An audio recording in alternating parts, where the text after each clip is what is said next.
Shalom, my bitches. My end is here at NFY, bringing you some more of Prey by Paradigm Blue.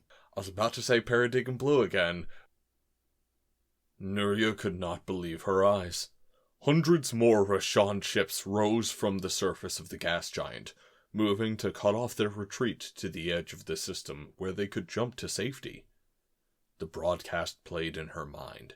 Those 4 forward-facing eyes that seemed to look directly at her, paralyzing her with fear. The eyes of a predator.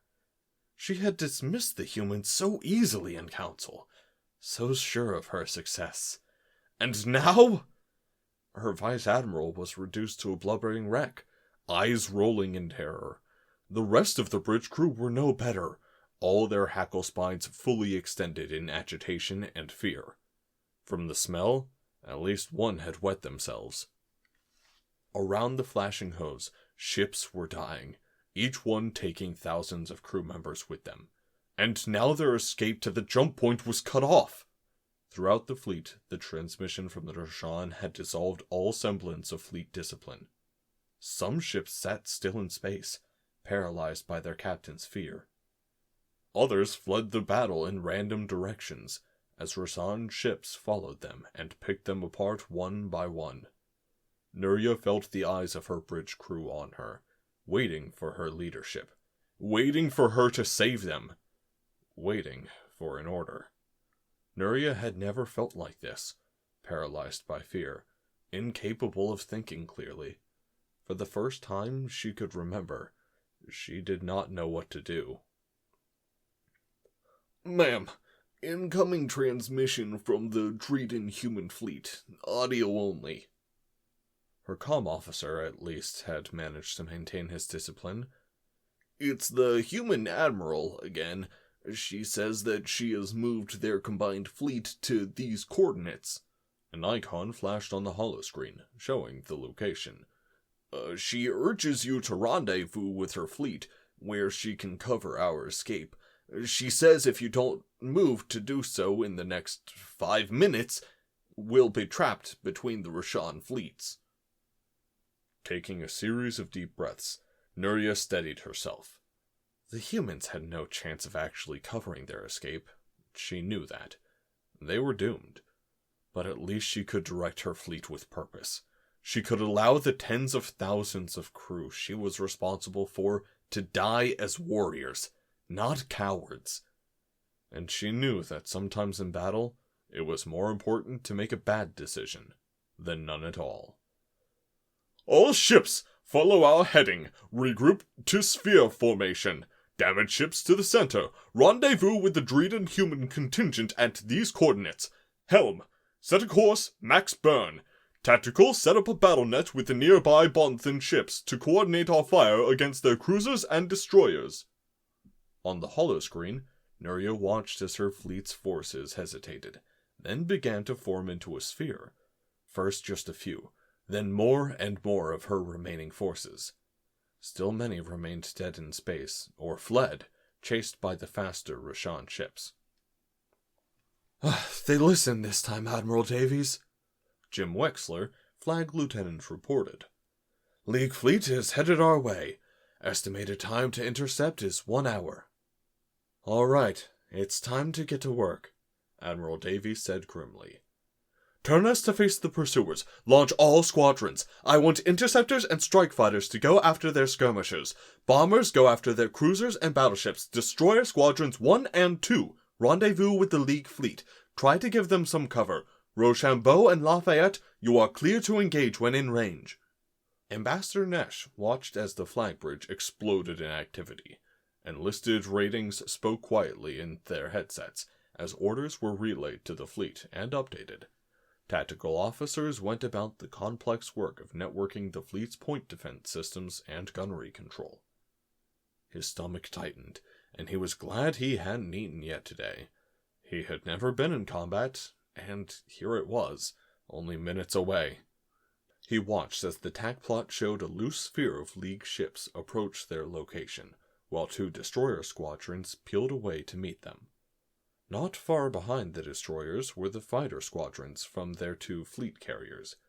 Each Columbia-class fleet carrier carried an air wing of 180, and Nesh was amazed by just how quickly all the fighters and bombers had been launched. Time seemed to move at a crawl as his segmented eyes fixed on the tack plot, and he found himself grasping the arms of his grav couch with his tentacles. Behind the League fleet, the Rashan fleet from the gas giant closed with them, joining the first Rashan fleet that was already engaged. With a sense of dread, he realized that the Rashans from the gas giant would reach Nurya's beleaguered fleet wall before the League fleet would be able to make their hyperspace jump. Admiral Nurya's not a bad commander when she doesn't have her head up her ass, Admiral Davies remarked to Nesh. She's managed to reform her command and has created a 3-dimensional formation, which is going to make it harder for the Rashan to pick apart.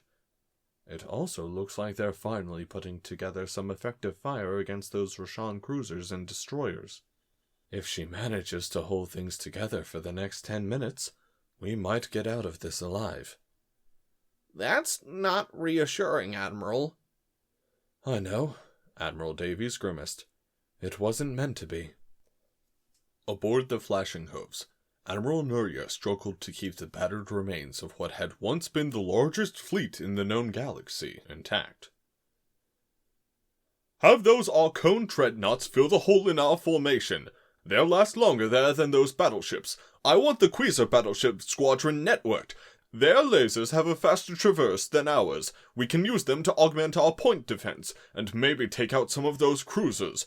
All ships concentrate your main batteries on the Rashan battleships. Their dreadnought forward shields are too strong, and we can't hit those cruisers that are inside our formation without risking friendly fire. Nurya winced as yet another ship in her command exploded. It was the charging Gallop, Admiral. I'm showing all hands lost, her Vice Admiral reported. He had at least recovered enough to read battle reports. Behind their path of travel, the hollow screen showed a trail of dead or dying ships, some venting atmosphere, some on fire. It pained Nurya to leave them and their crews behind. Admiral, human ships are approaching. Their IFF identifies them as destroyers. They're followed by what looks to be approximately 300 of what they call fighters. They appear to be about a third the size of the Rashan skirmishers. The destroyers are requesting permission to join the battle network. Make it so! As the connection was made, a torrent of new data flooded their holoscreens. Human sensors, it seemed, were very, very good. It also answered where all the tiny human ships had come from. The 2 large ships that Nurya had thought were support ships were labeled instead as CV Helena and CV Columbia. A computer query translated CV to fleet carrier. Nurya had never heard of such a ship, but if the tiny vessels it carried, which seemed to only have a crew of 1 or 2, were effective against the Rashan skirmishers, she didn't care. The human destroyers are slowing, Admiral. Did they change their mind? No, Vice Admiral. They've reversed their thrust to match our velocity. If they didn't, they would interpolate with our formation. It looks like they mean to join our formation instead. The comm officer spoke up again. We have a message from the human destroyers. They claim to have full point defense suites and have requested to be placed in the formation where they'll be most combat effective. Very good. Have them take position just inside of our outer shell of ships. We don't want them exposed to heavy laser fire from those Rashan dreadnoughts. Hopefully they can take care of some of these skirmishers. The human destroyers took up station within the League fleet. From each destroyer, Gatling point defense lasers sprung to life, firing thousands of individual laser beams per second. Box launchers ripple-fired small, maneuverable missiles that tracked the Rashan parasite skirmishers. Meanwhile, double-barreled plasma cannons swiveled to track the Rashan destroyers and cruisers that still played havoc within the League formation. On Nurya's holoscreen, she noticed 2 Rashan destroyers blink off the plot. From 3 of the human destroyers, 12 large missiles sprang from internal missile tubes, all targeting one Rashan cruiser that had just finished mauling a League battleship, forcing it to fall out of formation. The Rashan cruiser tried to corkscrew away from the missiles and took out one with its secondary batteries, but the other 11 anti-shipping missiles struck true, enveloping the Rashan cruiser in fire. The Rashan reacted quickly to this new threat. Their pursuing battleships and dreadnoughts began to concentrate fire on the destroyers, while the Rashan skirmishers made mass attacks on them. The human destroyers' point defense was deadly against them, but even so, some made it through. One, then 2 more human destroyers were overwhelmed by the combined fire of the Rashan dreadnoughts and their hordes of skirmishers. "All Bondin dreadnoughts," Admiral Nuria ordered, "mark a human destroyer. I want you to physically insert yourself between the destroyer and the guns of those Rashan dreadnoughts. Those destroyers are the only ships we have that are effective against those cruisers and destroyers." Nuria felt the flashing hooves shudder as it took another blow as it interposed itself in front of the destroyer Boeington. Nuria could not believe how much firepower the little ship was putting out. Missiles, point defense, lasers, plasma cannons, even what looked like to be kinetics of all things, seemed to fire from every point on the ship. Even with the added protection of the huge Bonthan dreadnoughts acting as additional armor for the human destroyers, there were simply too many small Rashan vessels for them to handle. Nuria pounded a grasping hoof in frustration as more Rashan skirmishers made an attack run on the Boeington, faster than the flashing hooves lasers could track.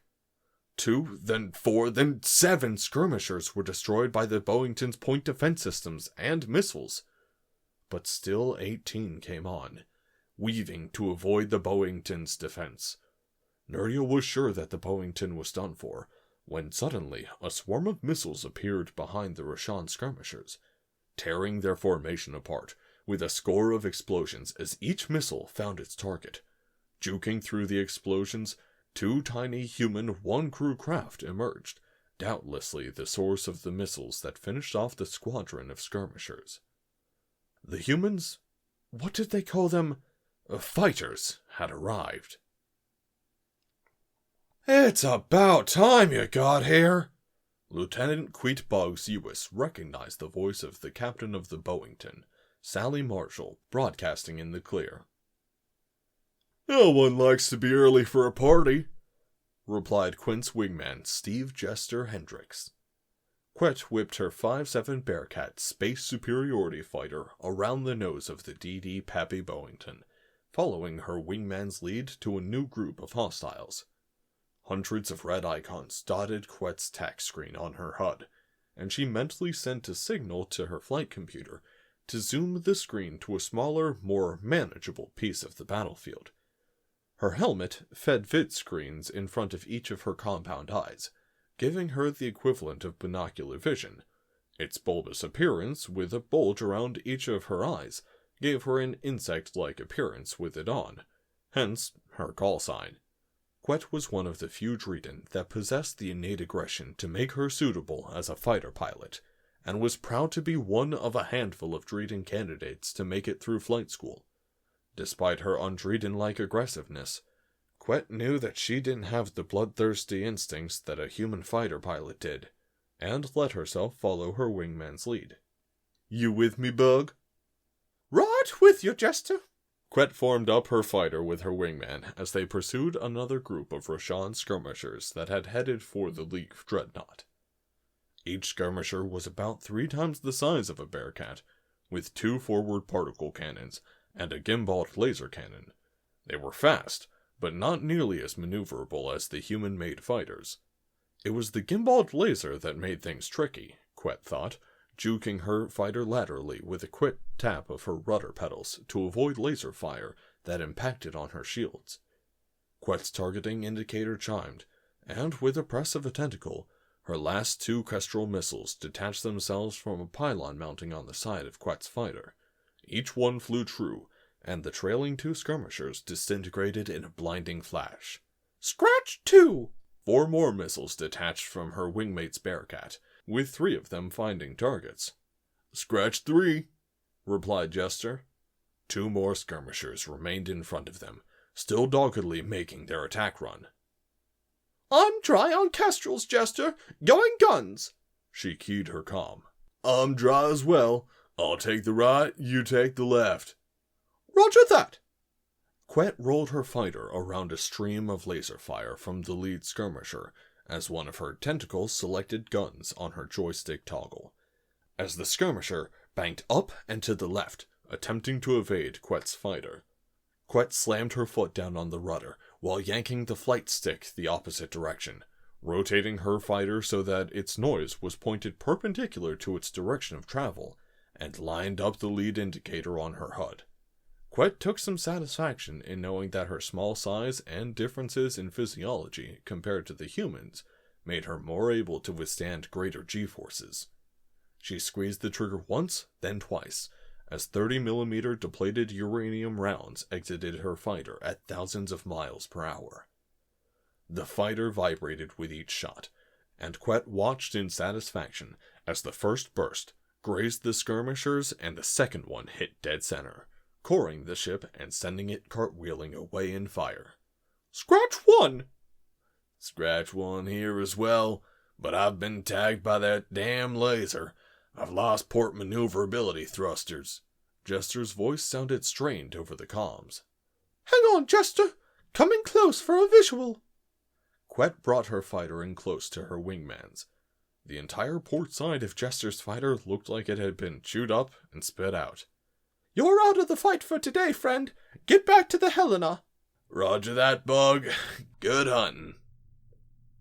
Quet watched as her wingman began burning away.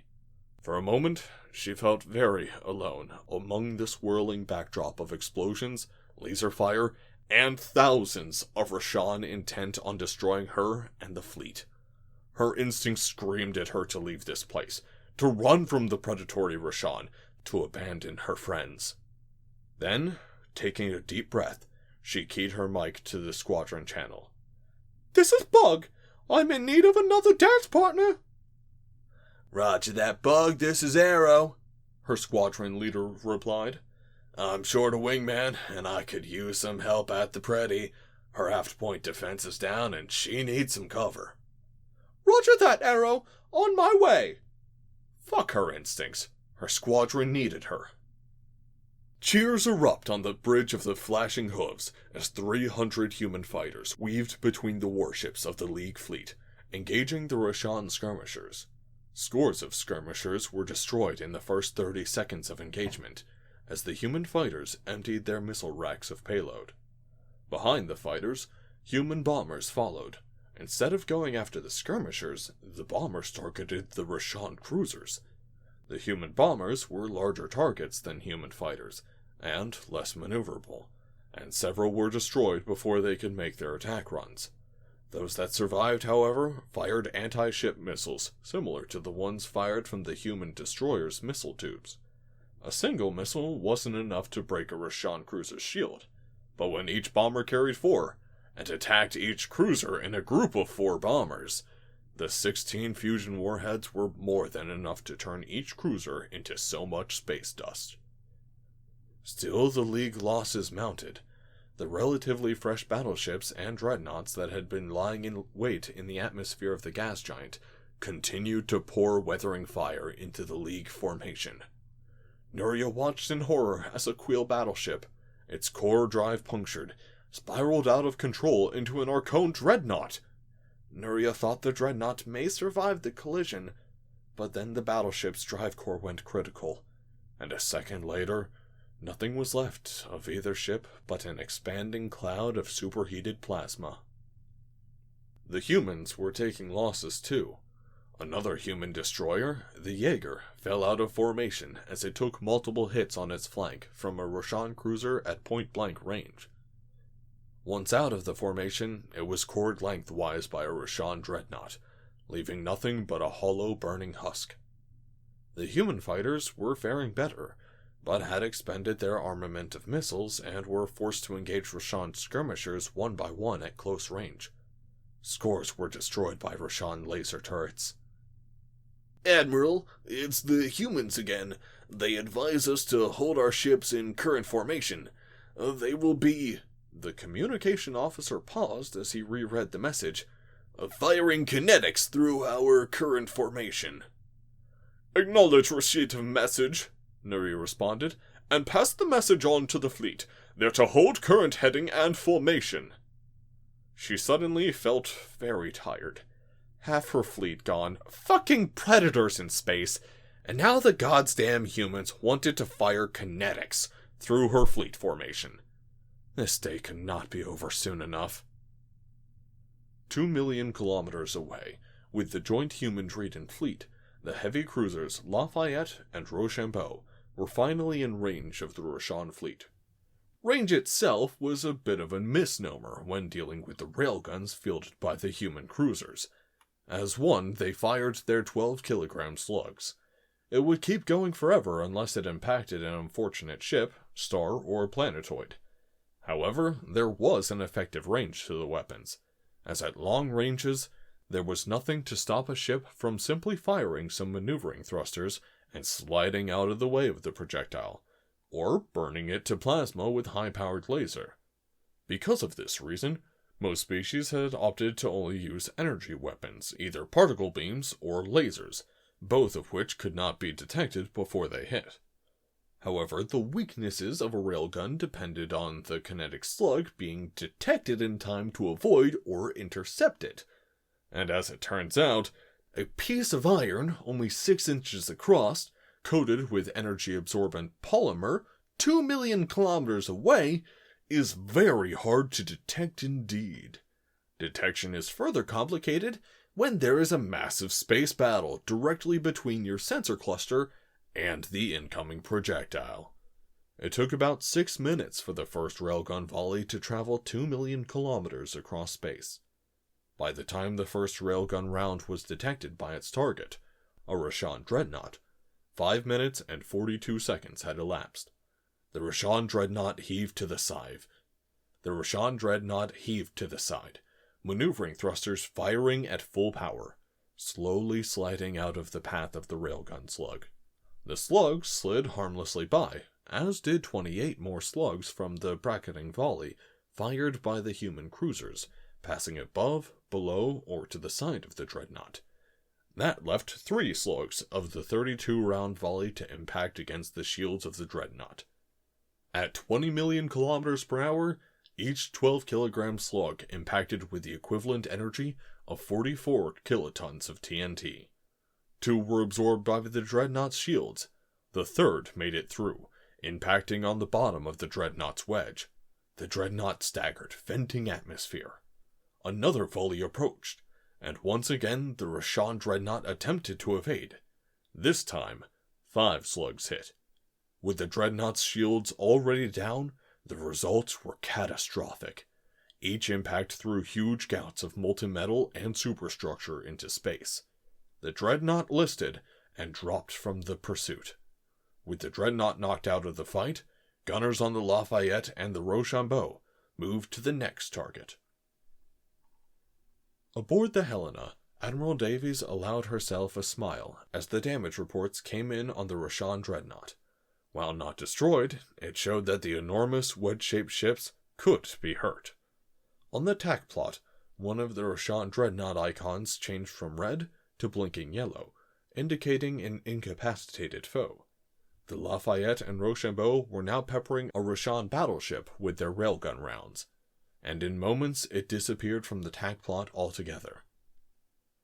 Ma'am, it looks like the Roshan are getting wise to our railgun bombardment, Lieutenant Wexler remarked. The icon for the Roshan capital ships began sliding to either side of the League ship, instead of directly behind it. They're going to be able to spot our rail shots much easier now. And the move will open up our cruisers for counterfire. Admiral Davies turned to her attack officer. Have the Lafayette and Rochambeau begin evasive thrusting and ensure their shields are angled towards those Roshan dreadnoughts. Tell them to expect particle beam fire. She then turned to another officer on the flag deck. CAG, what's the status of our space wing? We've lost 30% of our bomber group, ma'am. They were unescorted, heading back to the carriers to rearm. Davies ignored the unspoken accusation in his voice. He had advocated that some of the fighter groups stay with the bombers to provide cover, but Davies had wanted as many fighters as possible to protect the League's capital ships. She hoped that she had made the right decision. A lot of bomber crews were dead right now for nothing if she hadn't. And the fighters?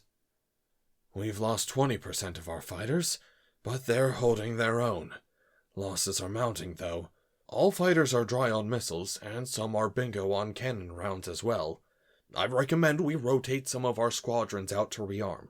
We'll lose some combat effectiveness in the short term, but having fully armed fighters back in the fray will make a big difference. Davies nodded. Make it happen. 2 squadrons at a time. As the Rashan capital ships peeled off from their direct pursuit of the League fleet, Nuria allowed herself to hope for the first time in hours. She had winced when the flashing hoof sensors had picked up the insane human's kinetic rounds, flashing through her fleet, but she couldn't argue with the results. With the Rashan vessels to either side, they could no longer bring all of their forward-facing weaponry to bear on the League fleet. Her command might survive after all. The battle seemed to go on for days, though Nuria knew it was only hours. The Rashan fleet still chased them from the battlefield, and even with their suboptimal firing positions, they managed to pick off League ships one by one. Admiral, the Proud Hackle is falling behind. They won't be able to maintain their position in the outer shell. Nuria was snapped out of her reverie. Scanning her holoscreen, she stared numbly at the number of League icons missing from the display. The once proud League fleet, now running and outnumbered by the Rashan that dogged their ships. How many had they lost? 100? 200? The humans, as much as they had done, could not change the outcome. She looked down at her medals that adorned her carapace. She was so proud of them once. Why did they seem so meaningless now? Nuria sighed. Order the support fleet to jump out. There will be no recovery operations today. Move the flashing hooves to take the Proud Hackle's position in the outer shell. Navigation, how soon until we can jump? 20 minutes until we reach the human fleet and jump range, Admiral. Nuria nodded.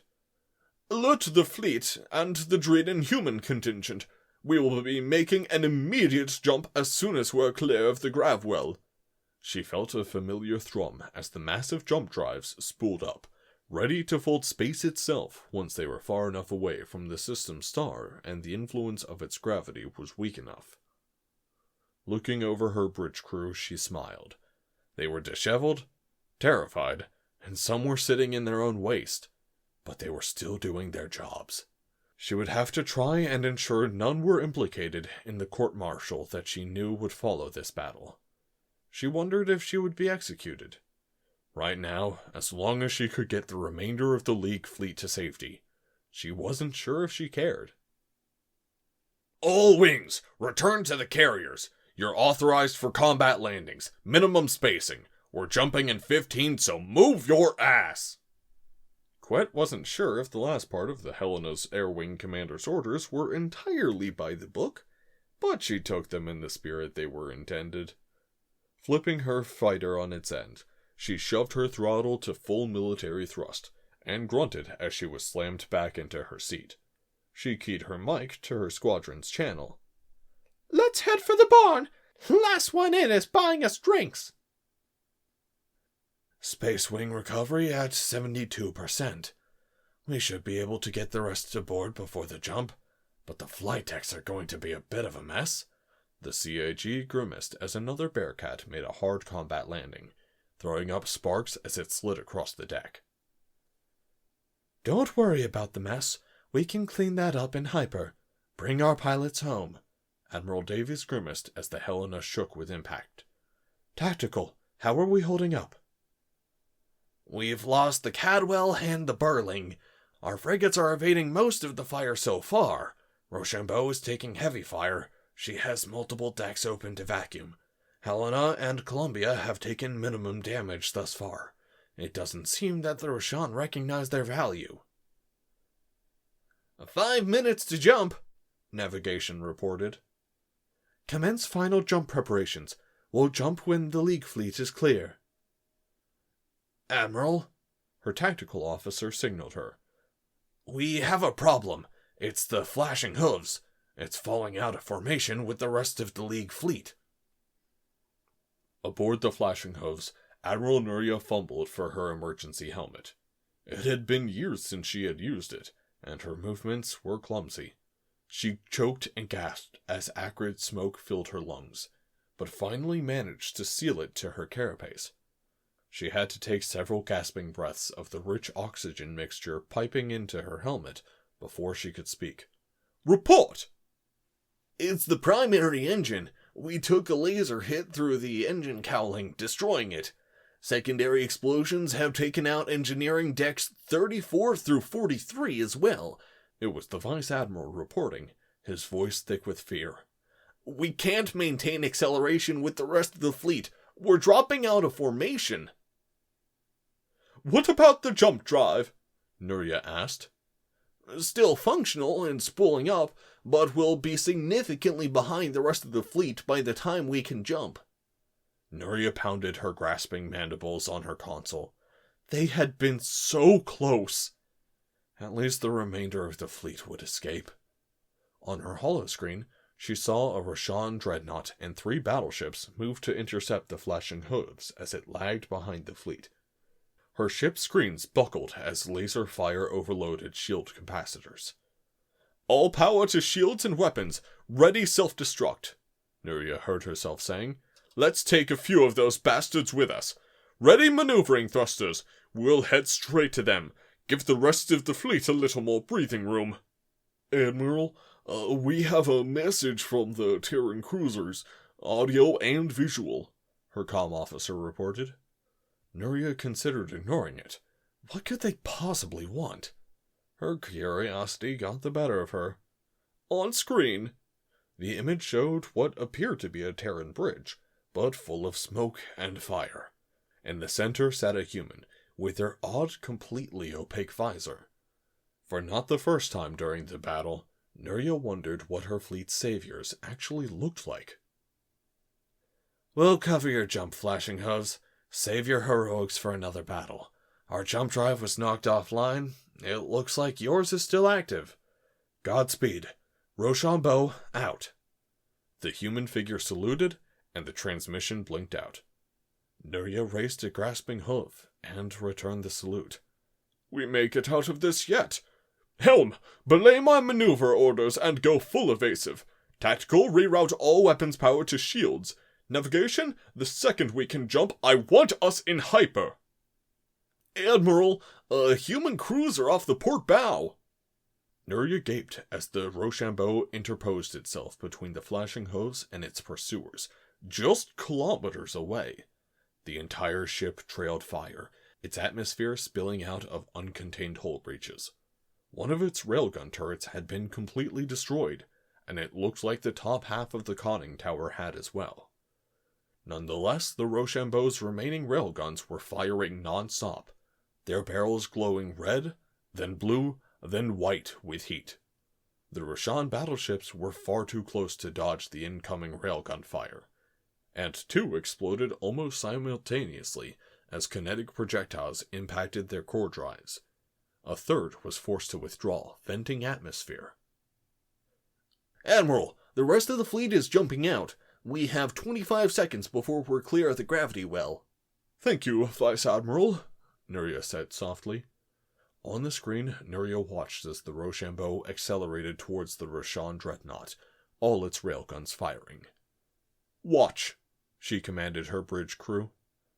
This is what honor looks like. The Rashan dreadnought realized the human cruiser's intentions too late. It fired its maneuvering thrusters in vain, trying to move itself from the Rochambeau's path. Somehow Rochambeau matched the maneuver. In an instant, the cruiser and the dreadnought disappeared in blinding light. For a moment, the flashing hooves was alone. No one dared breathe on the bridge as the Rashan fleet converged on their position. No one but the navigation officer. Jumping in 5, 4, 3, 2, 1. Later. Besides our apologies and our thanks, Admiral Davies and Ambassador Nesh, I wanted you to know that I will be recommending the captain of the Rochambeau for the Bonthan fleet's highest honor. We were all humbled by his crew's sacrifice. On the holoscreen, Admiral Davies nodded slowly, face obscured by an opaque contact helmet. He was a good man. They all were. I have one question for you, Admiral Davies. Nuria leaned forward towards the screen. How did you know? How did you know the Rashan had a second fleet, or that they would try to trap us in the first place? And you brought carriers to battle, not capital ships. How did you know that the Rashan would utilize these small craft, so you could deploy your fighters to counter them? How did you even know that a spacefaring predator species was possible? Nuria stopped herself, taking a deep breath, and retracting her hackle spines with a conscious effort. Admiral Davies turned to the Dreeden ambassador, Nesh, who looked thoughtful. After a long pause, he nodded. I already told you, Admiral Nuria, when you asked the first time how I knew the Rashan fleet was lying in wait. It was what I would have done. You see, Admiral, Davies reached for the release latch on her helmet, which unsealed from her neck with a hiss of pressurized air, revealing her white, omnivore teeth in a smile, and 2 forward-facing, icy blue eyes. Nuria gaped as she looked at the face of a human for the first time, as she looked at the face of a predator. As to knowing how spacefaring species of predators are possible, let's just say that we Terrans and the Rashan have a lot in common. Okay, guys, I hope you enjoyed that one. If you did, go ahead and leave a like. If you want to hear more of my stuff, go ahead and subscribe. If you would like to be notified of my shenanigans, go ahead and hit the bell icon on the side. So, I'm probably not going to do Prey 2 simply because I haven't read it yet, and I like this story as a self-contained entity. I feel like if we go any farther, we will hit the point that it stops being a self-contained entity, and it's no longer where we're stuck waiting for Paradigm Blue to come out with the next installment, and that just doesn't sound fun. That's one of the reasons why I've been waiting on doing the, any of the J-verse stuff. That being said, all the J-verse stuff has so many different short stories and shit to pull from. That's probably where we're going next. Anyways, have a nice one, y'alls. Actually, I don't know. I have a list. I need to double check that. Don't quote me on the J-verse stuff until it's up. Have a nice one, y'alls.